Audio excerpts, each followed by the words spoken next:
Hey, before we get into the episode, I want to tell you about something I'm trying called Podcast Club. Here's why. If you've been on social media, even at all lately, you might have noticed that everything is starting to sound and look the same. It's not about having real conversations anymore. It's about performing for the algorithm, and half of it sounds AI generated. So I wanted to try something different. Podcast Club is like book club, but for this show. Once a week, we'll get together live on Zoom and actually talk. What do you want to go deeper on? Where are you finding that you feel resistance? And how can you take what you've been listening to and actually apply it to your life? It's for women who listen to this podcast and want to be in real conversations with other women like them. If that's you, head to consciousedge.com/club. Pick the days that work for you. I'll save your spot, and I can't wait to see you there. There are 2 times in your business that I see entrepreneurs go out and seek support from a coach, a strategist, a consultant. And in one scenario, it's an easy yes, and it's an exciting time. And in the other scenario, it can feel very vulnerable and scary to move forward. I want to address that today because I think there's some errors in thinking that are keeping people stuck. And I want to help you to move through that. So let's dive in. Hey, you leader, entrepreneur, business owner, solopreneur, whatever you call yourself, we know you're a visionary business builder, wealth seeker looking to combine a passion for doing good with leading consciously. It's time to shift from a traditional focus of pure wealth accumulation to one that integrates well-being and fulfillment. You're here for a purpose, and it's time to shine your light. So here we go.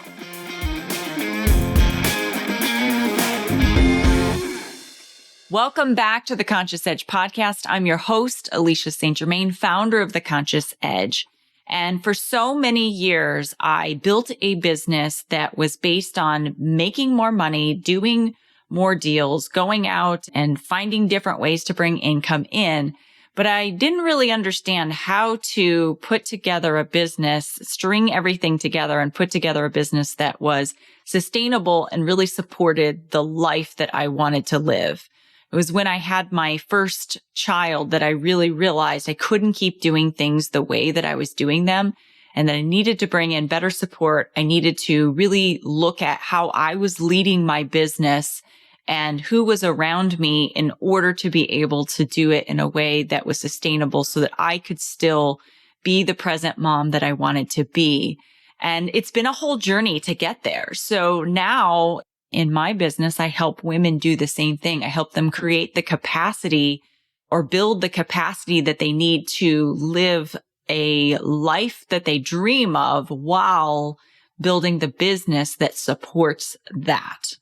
If you are brand new here, welcome. I'm so excited to have you. I always appreciate new listeners. And if something I say today lands with you, please make sure that you hit follow or subscribe from wherever you are listening. We put these episodes out every single week.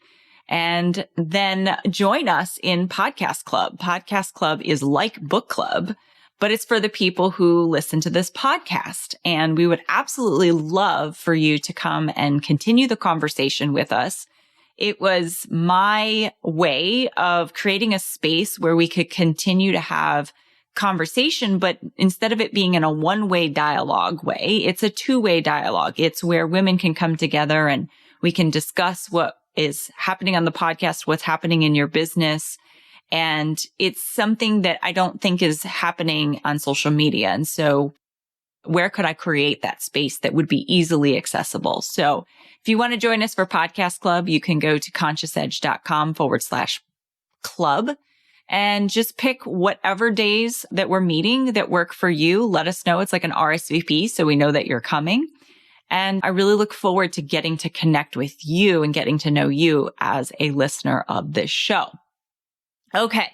So I recently got back from InvestorCon, which in my opinion is the best women's conference for women building wealth. We discuss a lot of real estate, but we also discuss more of the bigger holistic picture of building wealth and businesses that support lifestyles that we want, doing it in a holistic way and not just about doing more deals, more deals, more deals, more doors. And so one of the conversations that was happening behind this, like as I'm listening, there are coaches, there are vendors there that are helping women to solve problems that they have. And one of the really common conversations that was happening was a scarcity conversation. And that was that when I get to a certain point, I need to take care of some things first. When I get to a certain point, then I will be ready for help. And I think that there's two times that an entrepreneur will seek out support for their business. One is when everything is going really well, it's working, they are making money, they are profitable, and the goal is to scale to the next level. And so maybe what got you to that certain point of success isn't going to be what takes you to the next level, because maybe what you're doing really isn't scalable. It's something where maybe you need to look at how you're leading your business. You need to look at your skill, if you're doing everything yourself and you haven't built the life that you want specifically, but you want to do more. So you've got to learn how to manage a team. You've got to learn how to set accountability or hold other people accountable, set good boundaries, communicate clear expectations.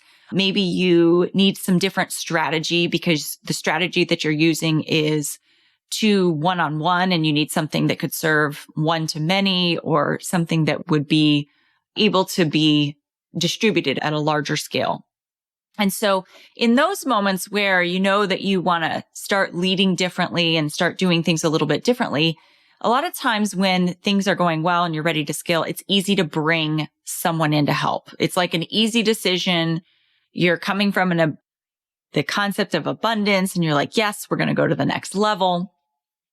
Sometimes I think people do that and they don't pay enough attention to the leadership skills that you need to run a bigger business. So they just simply put strategy in place and then it becomes the second thing that I'm going to talk about. But initially, when you're looking to scale like that, it's an easy yes. And then there's another camp of people who the first people that I'm describing can become. So the other group of people is the situation where something in the business is not working.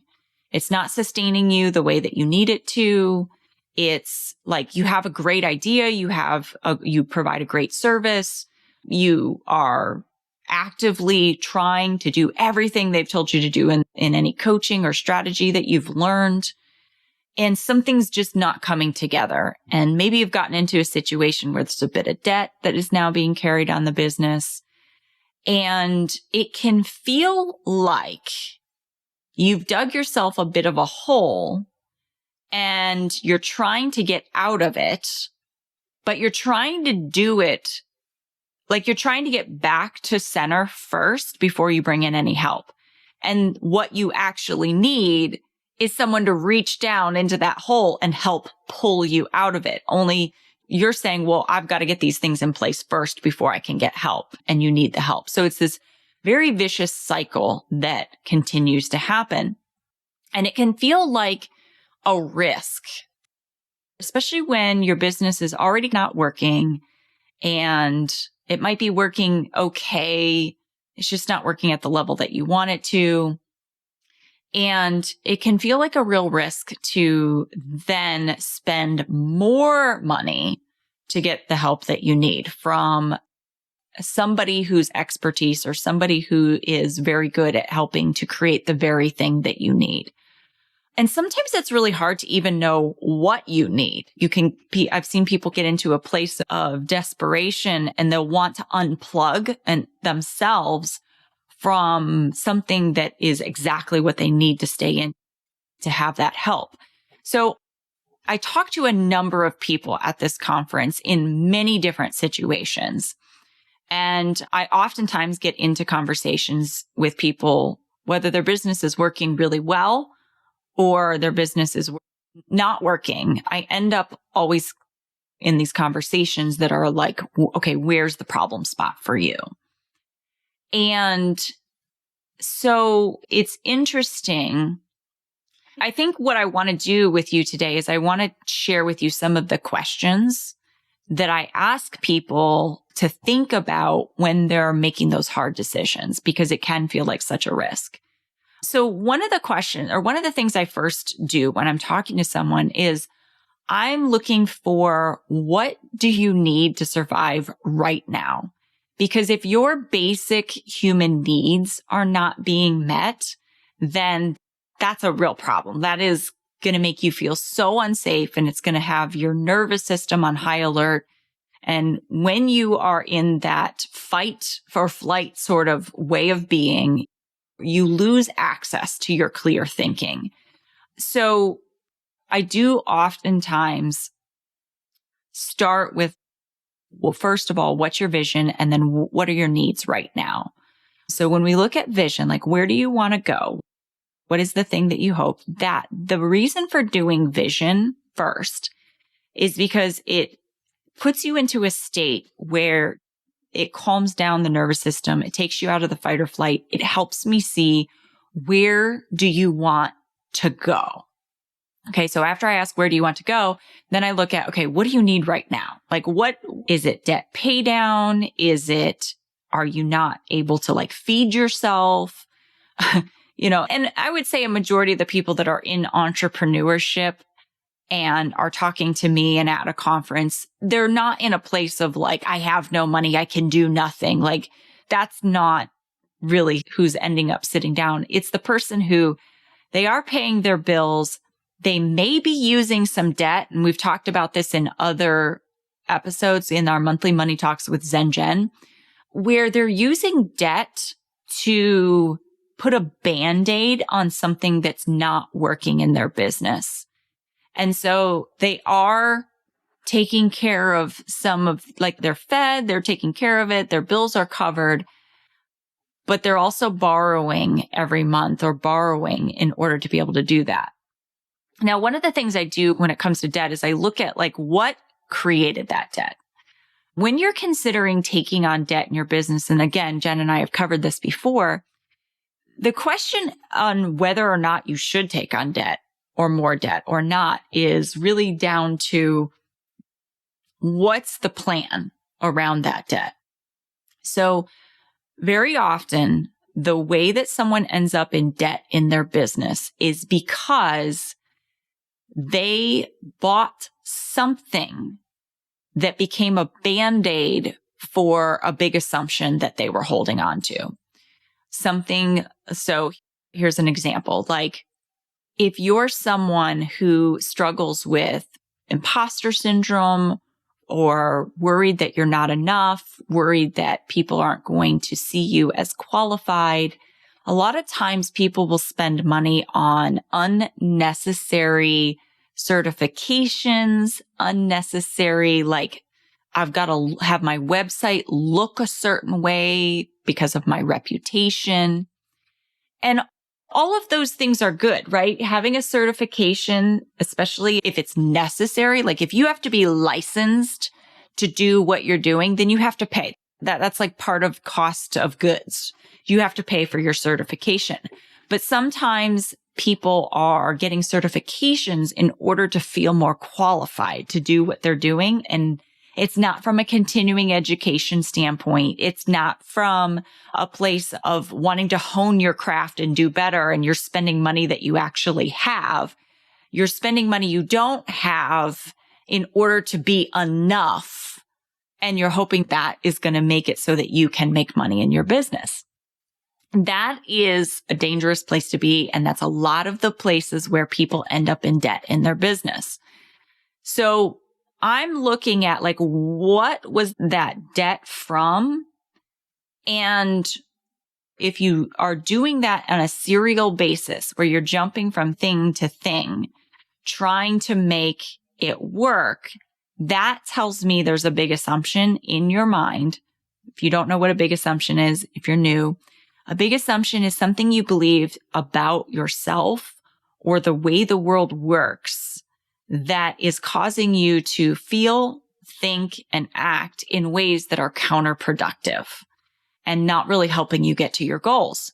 So if I've got a big assumption that if I am not certified or expert enough, then I can't be paid appropriately. Like I've got to have these things. Like basically, if I have a not enough belief, what happens is the brain continues to say, oh, but that's not enough. Oh, but that's not enough. Because the truth is, for any of us to know everything we need to know about any topic, it's like this belief that we have to be expert.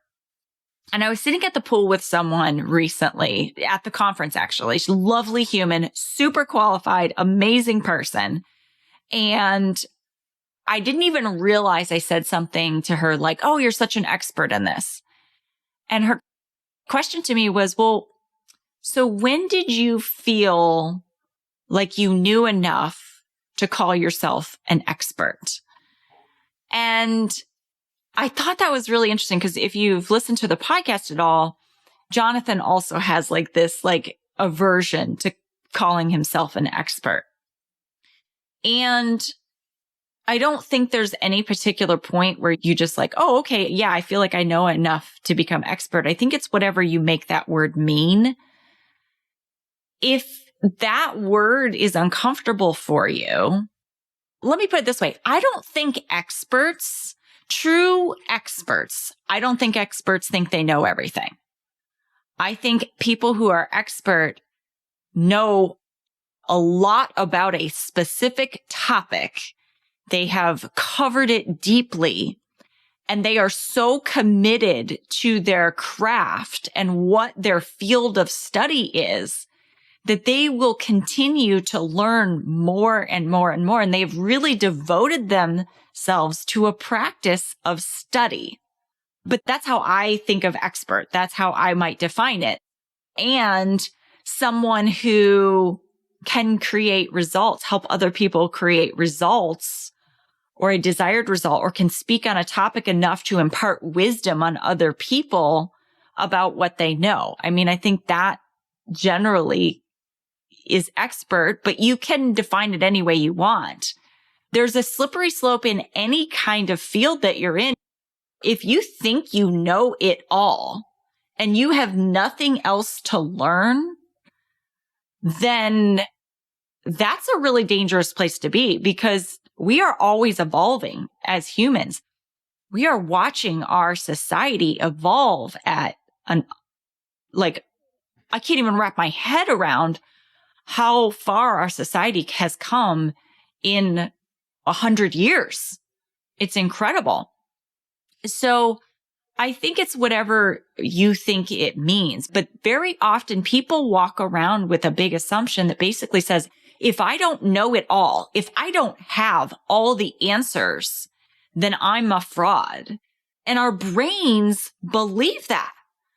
And it is such an unrealistic place to be, because we can never know it all. Even if you are expert, I hope that you're still doing continuing education. I hope you're still refining your craft. I hope you're refreshing on things that you forgot that you knew in the past, but aren't actually practicing right now. So I hope even if you consider yourself expert in something, that you're continuing that. So I think that's just maybe a word that some people have some kind of belief about, but it's an unrealistic and untrue belief.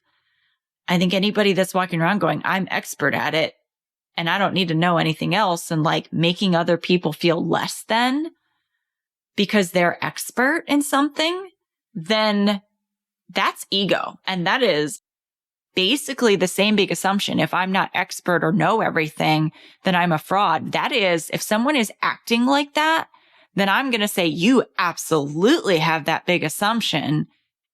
Sometimes big assumptions can show up as like an over or an under.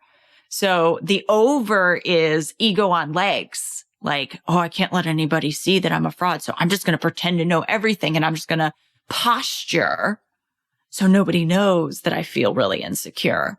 Or the flip side of it is, if I'm not expert enough and I don't know enough, then I'll be discovered as a fraud. So I'm going to like never feel like I know enough to actually take action. And I'm going to just educate myself until I'm blue in the face and continue to like feel unworthy of all the knowledge I do have and play small. So those big assumptions can cause you to operate on either end. Both are dangerous. Both are self-limiting. So if someone has accumulated debt from that place, my advice is like, don't buy another strategy or technique until you work on your mind, until you really get underneath there and change that big assumption and start taking action. The kind of support that person needs is someone who can get them into action and make their nervous system feel safe taking action and creating money for yourself, because you've got to be able to pay that debt back, and you have to be able to sustain yourself and support yourself and pay your bills. Like, we live in a society where we need money to sustain life. So if you're going to spend money on anything, let it be something that actually helps you take all of the knowledge you have and apply it in a way that brings income in for yourself. So that's one of the pieces that I look at.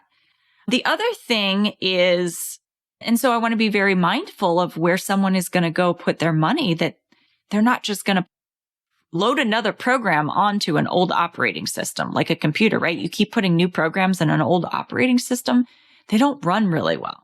So that's one piece where I would say, let's be more strategic about where you're spending money. And I have literally said to clients, okay, stop spending money on Facebook ads.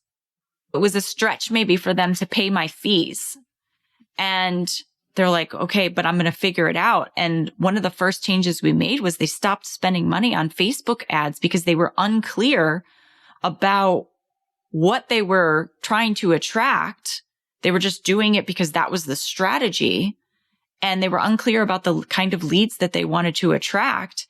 And they were not converting because of some mind trash that was in there. And immediately that savings from not running Facebook ads, that was literally money going out the door, converted to paying for their mindset. So there's very oftentimes things that someone is spending money on that is not effective, that is not bringing results, but it feels like you're doing something and you're just waiting for it to work when the work is somewhere else. So sometimes it's just reallocating funds that you're spending into what you really, really need. And I'm not just saying that because like for someone to come work with me, I'm saying that for someone to come work with like a wealth strategist who looks at like the overall plan that someone has in place. I met this amazing woman, Mary Lyons, the wealth woman, and her whole thing is, I think the most profound thing she said at the conference for me, and what really landed, someone said, oh, it's not how much money you make, it's how much money you keep. She goes, it's not how much money you keep. That's a fallacy. It's how much money you can spend, enjoy, and pass down to the next generation. The whole point is like, if you're just hoarding money because you think that's what's going to make you feel safe, that's not a life well lived. And so her thing is really about, are we allocating and do we have funds going in the right places, in the right investments, so that you can actually spend and enjoy your money and not just have a net worth, but have no cash flow. Like, people can have a really high net worth, but have no cash flow. And that's no way to live either. So we talked, and because she touches money too, and we're going to work on some collaboration or something, because what I do and what she does are so, so closely tied. You know how I feel about money. Money just amplifies what's already there. So this idea, okay, so that's one thing, right? Is we can always look at like, where can we stop spending money that's not working in your business and reallocate it into what's really needed to get you in action and actually doing income producing activities at a level that is sustaining you. So that's one place. The other thing is if you've already got debt, there can be this idea that I've got to pay all the debt down immediately because I want to save on the interest that I'm paying. And sometimes there's ways to convert that debt to something else that is a little lower interest, maybe putting it onto a home equity line on a house, something that's more secured, negotiating a rate. There's things that we can do to bring that interest rate down, especially if the interest is killing you. But also sometimes people are disconnecting from communities and service providers and people who are literally there to help them solve that problem of having the debt, solve the problem of maybe being able to have money to do certain other things. And they're disconnecting from that person because they want to take all that money and they want to put it onto the debt they've already accumulated. Well, what created the debt hasn't been changed. So the debt has already happened. I think what I want to say is the debt has already happened, and not addressing it and not getting the support to figure out what needs to change with that, like hiring somebody like Jen Boss to help you figure out where your money in your business is leaking and being able to make some different decisions, like where can you cut costs? What can you do to bring additional revenue in? What are the most profitable things that you do? And what are the least profitable things that you do? If you're doing something that's not profitable, stop doing it. If it's taking so much of your brain space and time and energy to do it, and the returns are much lower than another area of your business that's easy to do, then why wouldn't you double down on the thing that gives you the better returns and is easy and takes up less brain space for you? Then versus doing the thing that has a low return on investment just because you think you should. So having someone like Jen Boss help you really evaluate what is profitable in your business and maybe where you should be doubling down. Unplugging from that, I would say unplugging that and saying, well, I'm going to save that money and I'm going to put it over here on my debt because I want to pay down my debt as fast as possible. Someone like Jen can help you make a debt repayment plan. The debt happened, you learned, it doesn't feel great. I get it. There are consequences to past decisions that you have made. Sometimes it takes us a minute to get that plan together and dig out of the hole that you created. But it is far easier to make $10,000 than it is to save $10,000. And if you spend your time figuring out ways to make more money with less hustle and be more efficient in what you're doing, that's going to be a lot easier for you than it is for you to scrimp and save and not fulfill personal needs. And it's going to take you further down the shame hole, essentially. And then the third piece that I wanted to address was the shame. So the shame that people feel in reaching out when you've had success in your life and you've made money and you're thinking to yourself, I should not be in this situation. I should not be in a situation where my cash is feeling crunched. I have less. I feel maybe a little financially insecure. And now I've got to go to someone and I've got to be really honest with them about what I don't know, the money that I don't have, the debt that I've created. And when you're not willing to be vulnerable, and I'm not saying you do that with everybody, but there are people in this world like Mary and Jen and myself who have been through all of it. They recognize that we are I recognize I am human. I am fallible. I make mistakes daily. I have found that when I just own my mistakes, when I speak on stage and when you talk to me and you hear me on the podcast and you meet me in real life, I'm the same person. And I'm very grateful that I get that feedback. You're exactly the same person on stage as you are in real life. And that's important to me because if I have to be a different person in public than I am behind closed doors, then I've got to keep track of all of the facade. But if I'm just the same person with you on this podcast that you meet in real life, it doesn't make me lesser of a coach. In fact, I think it makes me more of a coach because I can sit across from you and say, hey, I'm not just telling you what to do. I'm telling you I've been there and I'm doing the same thing that you're doing. And I'm still figuring it out too.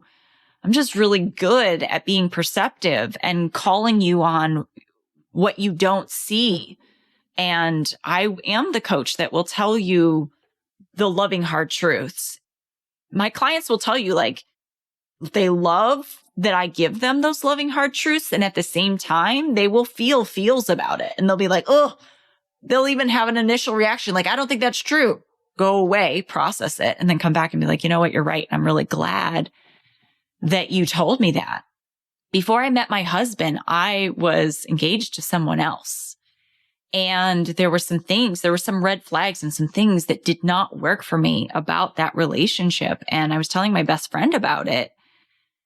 And she was the only one of my friends that said to me, like, you deserve better. I don't understand why you tolerate that. Several times. She said it to me several times before I had the courage to act on breaking off that engagement. And she's now my sister-in-law today. She's the only one of my friends from that time in my life that is still part of my life. And she's my sister-in-law now. So it's really interesting how that works. But my point is, your real friends, the people who truly care about you, will have the guts to tell you to your face what's not working and where your blind spots are. Even if I have friends who are like, they're like, I have to touch the stove or I'm not going to hear, they don't hear me right away. But then they will learn the lesson, sometimes the hard way. And they're like, oh, you told me that and I didn't want to listen, but you were right. And I think people really appreciate that I'm not going to go behind your back and talk about what you should be doing and not tell you to your face, like, hey, this is a blind spot for you. And so I think that's really important. And I do that because I would want someone to do that for me. I want someone to tell me what my blind spot is. And I might have some feels and reactions to it, but I also know when someone gives you feedback, there's two perspectives. There's I'm going to ask myself, okay, where's this person coming from? Are they coming from a place where they might be projecting some of their own stuff onto me? And that does happen. Sometimes other people project their own stuff onto you. And that's why as a coach, I'm really mindful to check myself. Like, am I making an assumption because it's mine? Or am I really, truly seeing this? And I will keep digging with someone until as long as they let me, as long as I have permission, I will keep digging with someone until we get it sorted out. And I'll be like, hey, this doesn't make sense to me. Help me understand. And sometimes it takes a minute, it takes several interactions. But when someone sticks with me, I can almost always get through to the other side. When someone's willing to be really, truly vulnerable with me, I will be responsible for my own assumptions I may have accidentally placed on someone else. So I'm very mindful of that. Because we're human. We make mistakes, right? So that's the other thing I'd say is don't look for that person that's just going to agree with you and tell you what you want to hear. That's not helping you grow. You want the person that is going to give you the loving, hard truths and who has been there. And they're not sitting here saying, I've got it all figured out. And coming from ego, it's really easy in the marketing world to get wrapped up in people who are putting on a facade. And so be looking for those real lessons and those people that you relate to and you go, oh yes, okay, I can work with this person because I see where they've been, where I've been, and have perspective on those situations for you as well. So what happens is that the debt has already happened and you make a repayment plan.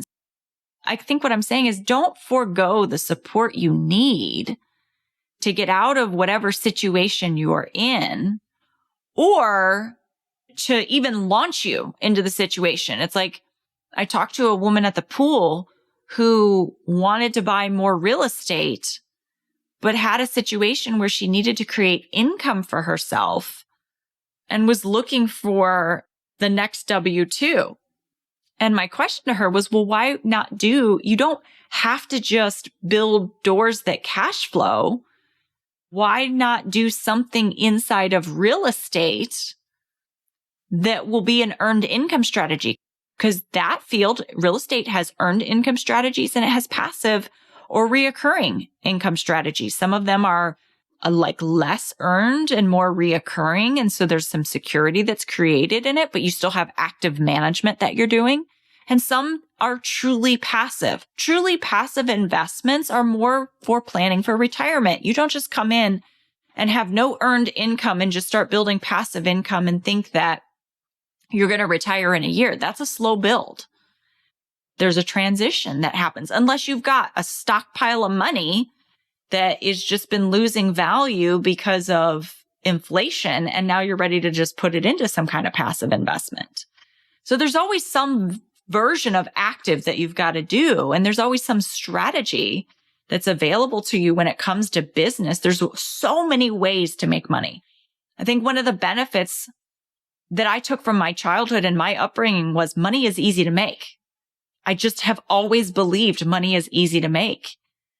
But the flip side of that is money is easy to make, but if you aren't intentional with your money, you can end up in a lot of debt because you think, oh, I'll just go buy this thing that's going to then magically make me more money, not address my mind trash, and you end up in debt.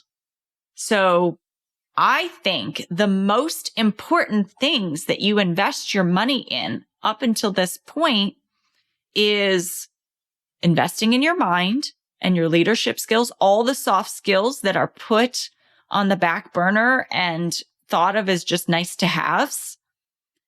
People who are really good at creating results in their business and driving business and making a lot of money, on the flip side of that, their kryptonite is they're overworkers. And so then they burn out and they aren't taking very good care of themselves and their health starts to suffer and their relationships start to suffer. And so they're not happy either because they don't have the balance in their life of actually focusing in and taking care of themselves. So I think I don't care who you are, whether you've created lots of money in your business or you're struggling to create money in your business. If you're not spending time on yourself and the soft skills that you need to communicate expectations, lead yourself well, manage your emotions, lead other people well, hold them accountable.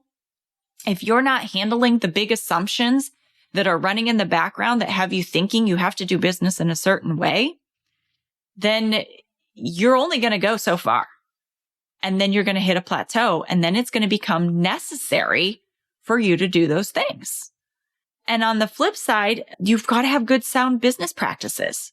I'm not just talking about like marketing and how you find your leads and whatever it is that you bring into your business to make money, whether that's individuals or houses or different investments that you make in notes, whatever your strategy is for making money in your business. There are sound business practices underneath that. How do you manage your money? How do you plan for growth? How do you decide what money is spent now and not just spending from fear of missing out or I've got to take advantage of this opportunity because it's in front of me right now and it's where I'm headed in the next 5 years, but it's premature and you're not actually going to take action on it? Like, so how do you actually decide what you spend money on? Those should be data-driven decisions that are made from a very clean mental space. Those are essential to the foundation of your business success. And that is what is missing from most businesses. And I think that's why most businesses fail.